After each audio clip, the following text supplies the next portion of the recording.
itu banyak masyarakat yang melarikan diri dari kerajaan Majapahit karena kekacauan politik dan sosial. Untuk menampung mereka, raja dari kerajaan Demak mengutus Panembahan Ronggo Jumeno untuk membuka lahan baru di sekitar Gunung Wilis. Konon kabarnya, wilayah yang akan dituju oleh Ronggo Jumeno merupakan wilayah yang sangat berbahaya. Dan tak hanya itu, wilayah tersebut juga terkenal dengan aura-aura mistisnya. Karena dalam wilayah tersebut terdapat banyak hantu yang menyeramkan. Untuk membangun sebuah desa yang baru, Ronggo Jumeno akan melakukan pertapaan di wilayah tersebut untuk menghilangkan mara bahaya.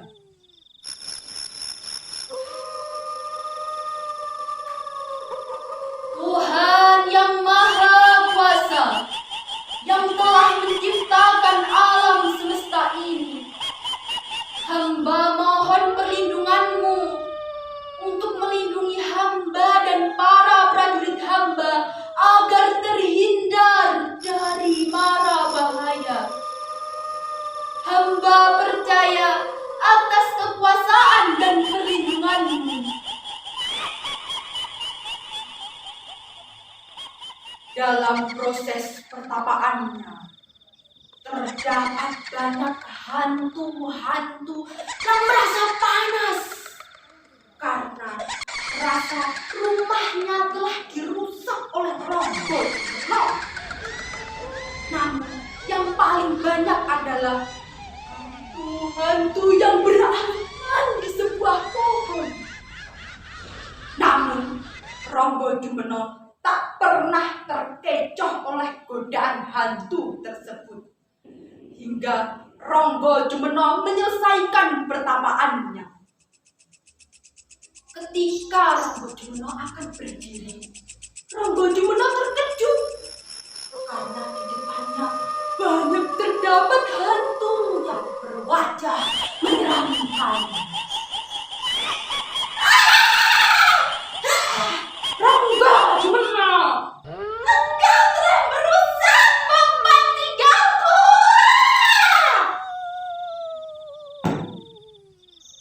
Wahai kalian semua, aku di sini tak merusak papan tinggal. Aku hanya menjalankan kewajibanku untuk menjadikan wilayah ini sebagai sebuah desa yang baru untuk menampung para rakyatku yang terlantar. Aku tak percaya. Jika kau menginginkan wilayah ini, maka hadapilah aku juga. Baiklah, jika memang itu permintaanmu, aku akan menyanggupi permintaanmu.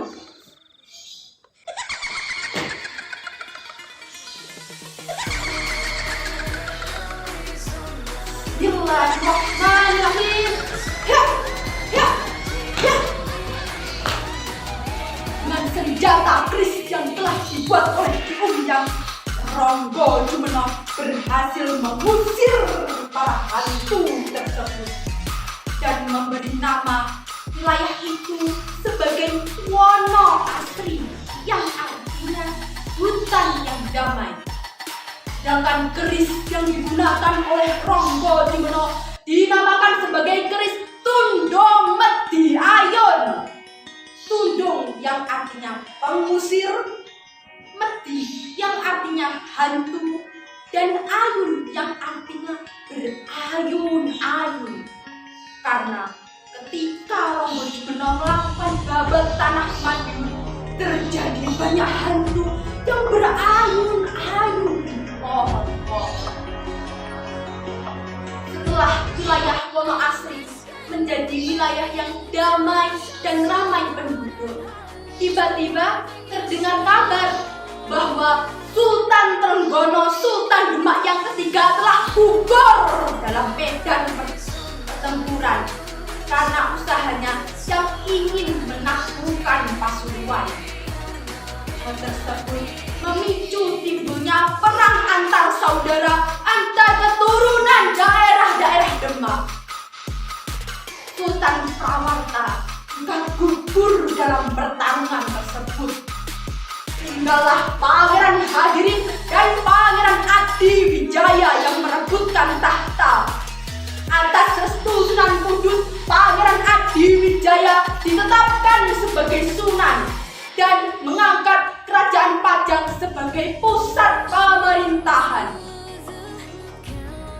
Pangeran Adiwijaya memimpin dengan adil dan bijaksana.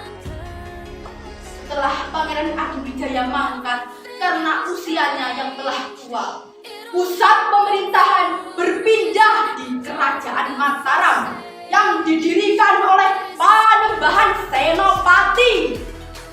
Panembahan Senopati terkenal karena parasnya yang tampan dan pandai dalam perang. Sebagai raja yang besar, Panembahan Senopati bercita-cita menaklukkan seluruh bupati yang ada di tanah Jawa, termasuk wilayah Wonoasri yang saat itu dipimpin oleh Ronggo Dimeno.